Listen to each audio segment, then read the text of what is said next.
Et bravo pour cette idée de travailler sur la causalité en transdisciplinaire, parce que souvent ce genre de débat se fait à l'intérieur des disciplines et tout le monde a l'impression que c'est simple du coup. Cette question de causalité m'a turlupiné il y a une quinzaine d'années quand il y a eu l'audition publique organisée par la Haute Autorité de Santé sur la relation entre vaccination contre l'hépatite B et la sclérose en plaques. Donc une audition publique, c'est on prend des experts qui ne font pas partie du domaine d'intérêt et qui doivent écouter les données et conclure. Et donc on a entendu d'abord des épidémiologistes dire qu'il y avait une relation statistique avec des critères qui pourraient être en faveur d'une relation causale. Après il y a eu des immunologistes qui ont fait des grands dessins au tableau pour montrer qu'effectivement, il pouvait y avoir un mécanisme qui explique le lien entre la vaccination et la sclérose en plaques. Et il y avait le président de la Cour d'appel de Montpellier qui, au repas, nous a dit « écoutez, moi, ça me suffit. Hein. Si un médecin a vacciné quelqu'un contre l'hépatite B et que le patient a la sclérose en plaques, pour moi, il est responsable. » Et là, le choc... Le transfert de connaissances directement de l'épidémiologie, l'immunologie au droit sur des arguments de causalité m'a complètement sidéré. Parce qu'en entendant parler les gens, j'avais vraiment l'impression qu'ils ne parlaient absolument pas de la même chose. Hein. Et l'épidémiologiste, et l'immunologiste, et le juge.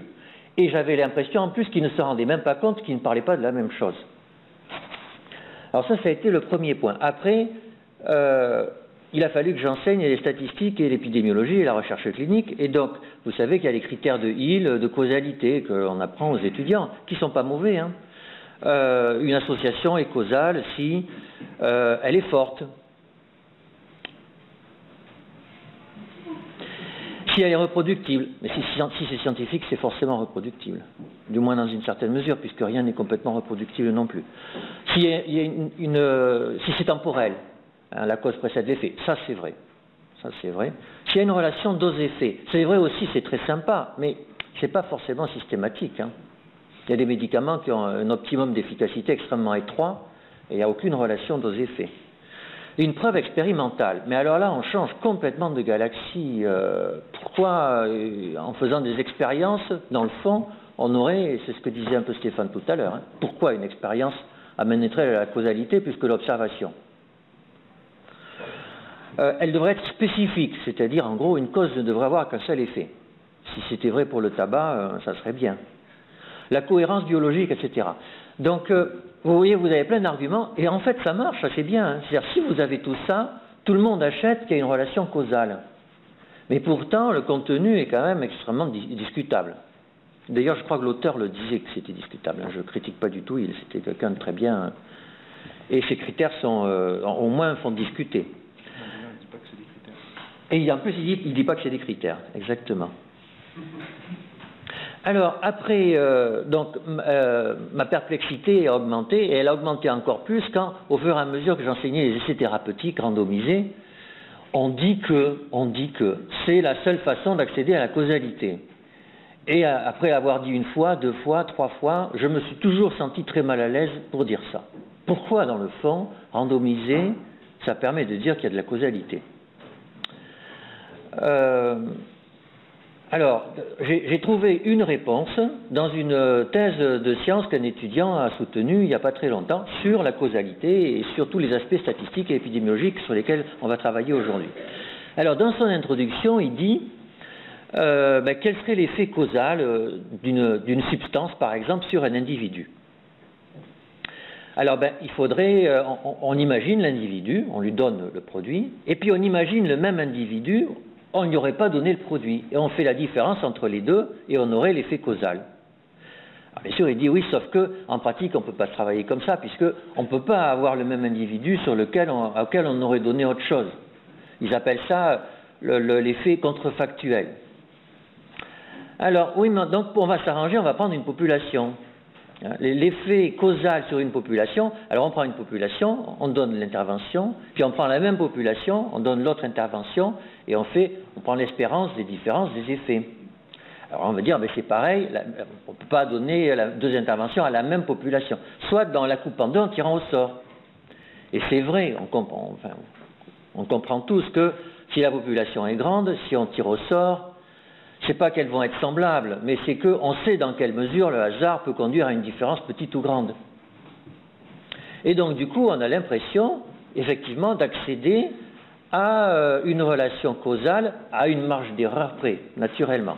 Alors, ça c'est vrai, sauf que déjà, ça ne marche jamais comme ça en pratique, puisque l'étudiant, le doctorant le met dans son document, ça marche, c'est randomisé, si on est un aveugle, s'il n'y a pas de perdu de vue, s'il n'y a pas d'écart au régime de traitement, ce qui n'est jamais le cas. Donc déjà, rien que de but en blanc, on pourrait dire la causalité trouvée par un essai randomisé, c'est bien sur le papier, mais dans la réalité, ça n'existe jamais. Les perdus de vue dans les essais randomisés en médecine, c'est entre 50 et 25%. Les gens qui prennent leurs médicaments en médecine, ça dépend des pathologies, hein, mais il n'y a que quand ils sont en réanimation et qu'on met un flacon de perfusion pour qu'ils les prennent vraiment. Hein. Et puis l'aveugle, c'est extrêmement compliqué. C'est extrêmement compliqué le fait que l'aveugle soit solide ou pas. Mais en fait, le problème ne vient même pas de là. Même sur un plan théorique, cette affirmation à propos des essais randomisés de la causalité peut être prise en défaut, je trouve, de façon indubitable. Je vous donne un exemple. D'essais randomisés où il y a un aveugle parfait, pas de perdu de vue, pas d'écart au régime de traitement, et pourtant vous allez être très gêné pour dire qu'il y a une relation causale. Imaginez que vous testez un nouvel antidiabétique oral. En fait, il n'a aucune efficacité sur la glycémie. Il n'a aucune efficacité sur rien, sauf qu'il donne quelques nausées et quelques maux de tête. Mais vous ne le savez pas, ça. Donc vous testez dans un essai randomisé l'antidiabétique oral contre placebo. Les patients qui ont un placebo vivent leur vie. Les patients qui ont le médicament, la glycémie ne change pas, sauf qu'ils ont souvent des nausées légères et un peu mal à la tête. Donc ils vont voir leur médecin généraliste de temps en temps. Le médecin généraliste les écoute et leur dit écoutez, non, vous n'avez rien du tout, vous êtes dans un essai, de toute façon, il peut vous arriver des trucs, mais c'est pas grave. Mais tiens, au fait, votre diabète, comment il va? Est-ce que vous m'avez écouté? Est-ce que vous faites du sport? Est-ce que vous avez suivi votre régime, etc. Et parce que les patients qui ont eu les effets secondaires ont vu le médecin plus souvent, ont eu un discours sur les règles hygiéno-diététiques, finalement leur glycémie s'abaisse. Et donc vous allez conclure qu'il y a une relation causale entre la prise de l'antidiabétique oral et l'évolution du diabète. Alors là, les gens vont dire, oui, mais effectivement, c'est à cause du médicament. Alors peut-être que c'est à cause, mais en termes de santé publique, on ne va sûrement jamais donner des médicaments à des gens parce que ça a des effets secondaires et que c'est bon pour leur santé. On ne peut pas faire ça. Hein, on a montré que 10 ans après une transplantation hépatique, la qualité de vie est meilleure qu'en population générale. Pour rendre les gens heureux, on ne va pas leur greffer un foie. Donc là, il y a vraiment un problème de fond, c'est que ça ne répond pas à la question qu'on se pose. Alors là, du coup, même si je suis enseignant de statistique, j'ai lu, je me suis dit, mais alors qu'est-ce qu'on raconte de tout ça? Qu'est-ce que ça veut dire? Donc je suis allé dans des livres de philosophie, et même si je ne suis pas philosophe, mais il faut se lâcher. Alors, c'est ce que disait Stéphane, en fait, quand on regarde dans les manuels de philosophie, c'est le bazar à propos de la causalité. Hein. Mais il y a des choses très intéressantes. Alors, ce que disaient les Grecs, moi je trouve que c'est quand même un peu léger, hein, les causes premières, efficientes, finales, avec la métaphore de la maison. Il y a l'architecte qui est un peu la cause de la maison, le maçon qui est un peu la cause de la maison, celui qui fabrique les briques qui est un peu la cause de la maison. Et tout ça, ça fait des causes et la maison est construite. Alors, à l'opposé, on a Auguste Comte, la cause c'est de la métaphysique, c'est des fantasmes. Ce qui existe, c'est les antécédents constants. On pourrait rajouter, nous, les antécédents statistiquement associés, quoi. Hein. Voilà, c'est avant et c'est associé, donc c'est une cause. À ce moment-là, avoir les doigts jaunes, c'est statistiquement associé au cancer du poumon. Et c'est avant. On a les doigts jaunes avant le cancer du poumon, donc il y aurait une relation causale. C'est un peu juste aussi. Et puis, alors là, moi, j'ai eu une révélation en lisant David Hume, un philosophe britannique, écossais même, je crois, qui dit que la cause, c'est une habitude de l'esprit. Qu'en fait, ça n'existe pas dans la nature. Mais qu'on se construit ça comme défense contre l'anxiété, et puis pour être plus efficace. Alors par exemple, hein, vous prenez un homme préhistorique qui va chasser en groupe, et puis il est sous le vent, et puis donc les lions sentent qu'ils sont là, et ben, voilà, une lionne leur tombe dessus, il y a 3 qui sont morts et 2 qui rentrent dans leur grotte. Ça suffit ça une fois, 2 fois, 3 fois. À la 4e fois, ils vont se dire peut-être qu'on pourrait changer de sens par rapport au vent, et peut-être qu'on vivrait plus longtemps comme ça. Vous voyez, c'est à cause du sens du vent par rapport au lion qu'on a été mangé. Je dis que c'est à cause pour organiser ma vie autour de ça. Je vois des régularités dans la vie, je construis des théories sur la vie, et je mets des causes dedans, et si ces causes, en suivant les causes, tout va mieux, ben, c'est des vraies causes. Voilà, c'est-à-dire la cause est une habitude de l'esprit. Mais ça n'existe dans la vie, il n'y a pas de cause. Et ça me va tout à fait. Mais alors du coup, qu'est-ce qu'on dit quand on est épidémiologiste? On dit d'abord 2 choses. C'est-à-dire qu'un, il y a une vision de santé publique, c'est-à-dire, ben, en santé, sur quoi faut-il agir pour que les gens aillent mieux? C'est ce que disait Stéphane, c'est pas une question de cause. Hein. Si la cause du choléra, c'est les vibrions colériques, c'est peut-être pas en agissant sur le vibrion qu'on va faire que les gens aillent mieux. C'est peut-être tout simplement en travaillant sur les canalisations d'égouts. Pareil, il y a des sociologues qui ont montré que la cause du sida n'est pas forcément le virus du sida, mais la promiscuité des mineurs et des prostituées dans les mines d'Afrique Afrique du Sud. Etc., etc. Peut-être que... Et donc, avoir une vision de santé publique, c'est une vision d'action, et c'est pas se cantonner à, j'allais dire, des fantasmes de causalité, c'est-à-dire des considérations extrêmement théoriques. C'est de l'action, et là, peut-être que laisser randomiser, avec son économie de design, avec le fait qu'il est capable, pas de répondre à la causalité, mais de donner une réponse claire à une question unique. Alors, on a une question, on randomise, à la fin, on compte, on fait un test T puisque c'est tiré au sort.